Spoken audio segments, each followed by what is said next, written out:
బీహార్ రాజకీయాల్లో ఇప్పుడు అందరి చూపు బంకీపూర్ నియోజకవర్గంపైనే ఉంది. బీజేపీకి కంచుకోటగా పేరున్న ఈ నియోజకవర్గం నుంచి ప్రశాంత్ కిషోర్ తొలిసారి పోటీ చేయడమే అందుకు కారణం. రాజకీయ వ్యూహకర్తగా పేరున్న ప్రశాంత్ ఇప్పుడు తన కోసమే ఓట్లు అడుగుతున్నారు. అయితే ఇక్కడ బంకీపూర్ గురించి కొంత క్లుప్తంగా చెప్పుకోవాలి. ఇది పాట్నా నగరంలోని కీలక అసెంబ్లీ నియోజకవర్గం. దాదాపు 3 దశాబ్దాలుగా ఈ సీటు భారతీయ జనతా పార్టీ ఆధీనంలోనే ఉంది.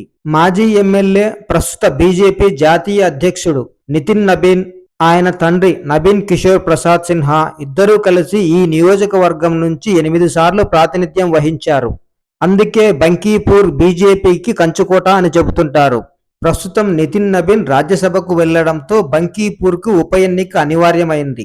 మరోవైపు ప్రశాంత్ కిషోర్ ఈ అవకాశాన్ని వదులుకోవడం లేదు. తానే స్వయంగా ఎన్నికల బరిలో దిగుతున్నారు. మరోవైపు బీజేపీ కూడా ఈ పోరును చాలా ప్రతిష్టాత్మకంగా తీసుకుంది. నితిన్ నబీన్ కు అత్యంత సన్నిహితుడైన అభిషేక్ కుమార్ ను అభ్యర్థిగా ప్రకటించింది. ఆర్జేడీ నుంచి రేఖా గుప్తా పోటీ చేస్తున్నారు.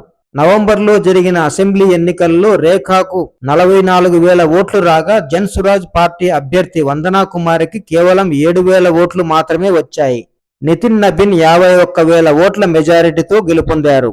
ఇటు గెలిపే లక్ష్యంగా గత 3 నెలలుగా ప్రశాంత్ వర్గీయులు వార్డు కమిటీలు, బూత్ కమిటీలు నిర్వహిస్తున్నారు.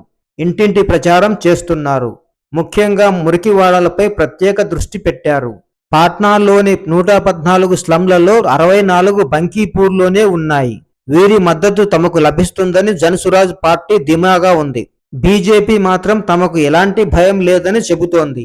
ఈ ప్రాంతంలో కాయస్థులు, బనియాలు, ఈబీసీలు, ఇతర అగ్రవర్ణాలు చాలా ఏళ్లుగా అండగా ఉన్నాయని చెబుతోంది. గత అసెంబ్లీ ఎన్నికల్లో జన్ సురాజ్ పార్టీ ఒక్క సీటు కూడా గెలవలేదు. ఓట్ల శాతం కూడా కేవలం 3% మాత్రమే. అందుకే ఈ ఉప ఎన్నిక ప్రశాంత్ కిషోర్ కు ఒక అగ్నిపరీక్షగా మారింది.